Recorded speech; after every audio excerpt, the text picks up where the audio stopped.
It was almost midnight when the billionaire CEO, Ethan Carter, did something no one expected. He lay down on the living room couch, pretending to be asleep. Why? Because tonight, he wanted to test his Maid. Outside, thunder rolled across the dark sky, and rain tapped softly on the tall glass windows of his mansion. Inside, everything looked perfect, the marble floors shining, the golden chandelier glowing faintly. But in that silence, Ethan's heart beat faster than it should. He wasn't sure why he was doing this, only that he needed to. For months, he had heard quiet stories about her. The shy black maid named Lila, who never talked much, never complained, and never missed a day of work. She was invisible to most people, but somehow her presence made the house feel alive. Ethan wanted to see what she did when no one was watching. So he placed his phone aside, loosened his tie, and closed his eyes just enough to look asleep. A few minutes later, he heard the faint sound of soft slippers brushing the floor. Lila had entered. Her steps were careful, almost musical, as she started cleaning the table beside him. Ethan could smell the faint scent of lemon polish in her soap. Simple, clean, human. She moved with quiet grace, her dark skin glowing slightly under the lamp's dim light. She stopped for a moment, standing near him. Ethan could feel her eyes studying his face. He didn't move. Then something completely unexpected happened. Lila slowly picked up a small, folded blanket from the chair. She leaned down, gently covering him with it, tucking it near his shoulders. Her touch was light, careful, almost motherly. Ethan's chest tightened. No one had done that for him in years. Not friends, not family, not even his assistants. And then, in the faintest whisper, she said something that made his eyes nearly open. "You always look so tired. I wish someone would take care of you for once." The words hit him like lightning. What kind of maid says that to her boss? Why did it sound so real? He stayed still, but inside his heart was wide awake. Who exactly was this woman, and what made her care so much? The next night, Ethan couldn't stop thinking about what had happened. Those words kept echoing in his mind. "I wish someone would take care of you for once." They were simple words, but they hit something deep inside him. A man worth billions, surrounded by assistants and luxury, yet feeling more alone than ever. That night, he made up his mind. He was going to do it again. So, just like before, Ethan laid down on the couch, pretending to be asleep. The lights were dim, and the storm had passed, leaving behind a calm silence. The only sound was the steady ticking of the old grandfather clock in the hall. He waited. Minutes passed. Then came the soft click of the door. Lila entered quietly, holding her cleaning cloth and a small basket of supplies. Her uniform was simple, clean, pressed, but clearly worn from long hours. She moved carefully, wiping down the shelves and arranging books, her motions slow and graceful. Ethan kept his breathing steady, pretending to sleep, but every second felt longer. He wanted to see if last night was a one-time moment of kindness, or if she truly cared. As she moved closer, Lila paused. She looked at him again, the same tired CEO who everyone thought had everything. Her eyes softened. Without a word, she bent slightly and fixed the blanket over his chest again. And then she did something Ethan never expected. She brushed his hair gently from his forehead, almost like a mother does to her child. "You push yourself too much," she whispered softly, her voice trembling. "You don't even eat properly." Ethan's throat tightened. His heart thumped at his chest, but he couldn't let her know he was awake.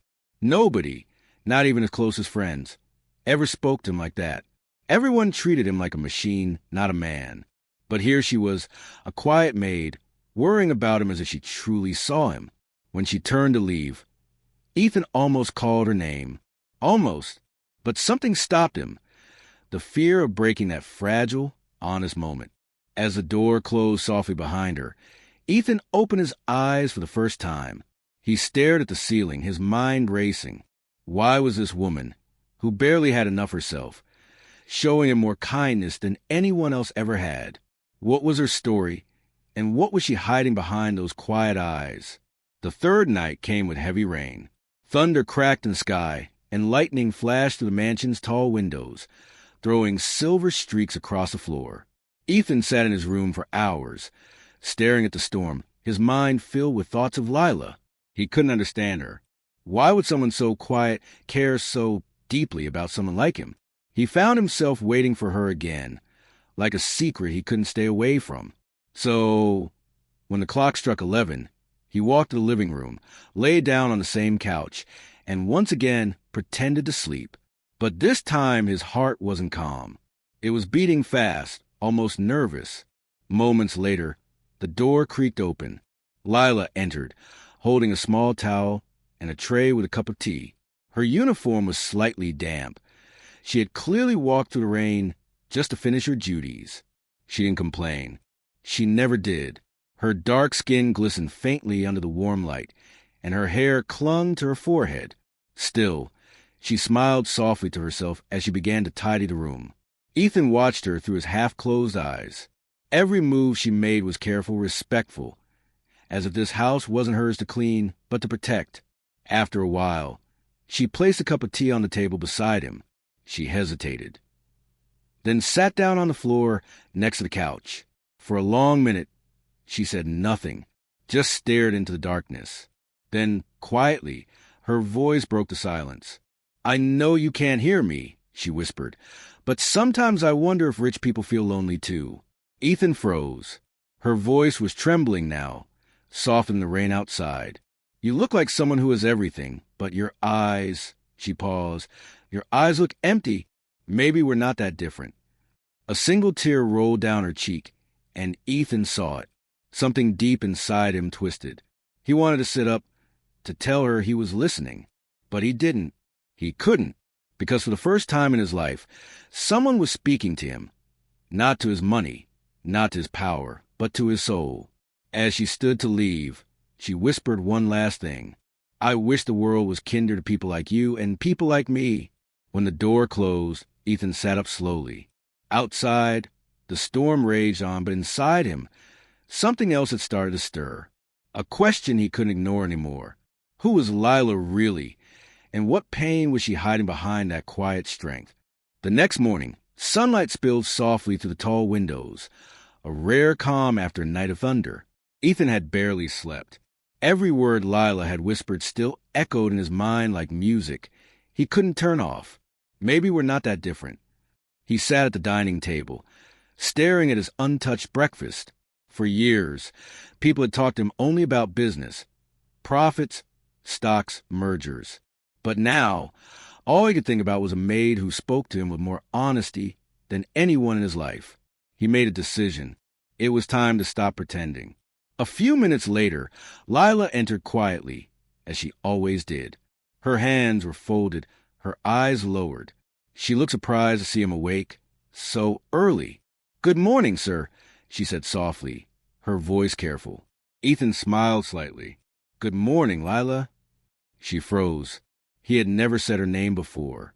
Her eyes flickered up for a moment, uncertain. "Would you like me to serve breakfast?" she asked, almost nervously. Ethan shook his head. "No, I'd like to talk to you." Her hand stiffened around the tray. "Talk to me?" "Yes," he said gently. "About last night." Her face went pale. You were awake?" Ethan nodded slowly. "Every night." The tray trembled in her hands. She quickly set it down, eyes wide with embarrassment. "Sir, I'm so sorry. I didn't mean to speak out of turn." He interrupted softly. "Lila, you don't need to apologize. You told me the truth, something no one else has ever done." She blinked rapidly, holding back tears. "It wasn't my place, sir." "Maybe it wasn't," Ethan said, leaning forward, "but it was what I needed to hear." Silence filled the room, the kind that wasn't uncomfortable, just heavy with emotion. Ethan looked at her closely now, really looked at her. The tired eyes, the quiet strength, the way she carried herself with grace despite everything. "You reminded me that being human matters more than being perfect," he said quietly. Lila's lip trembled, her eyes glistening.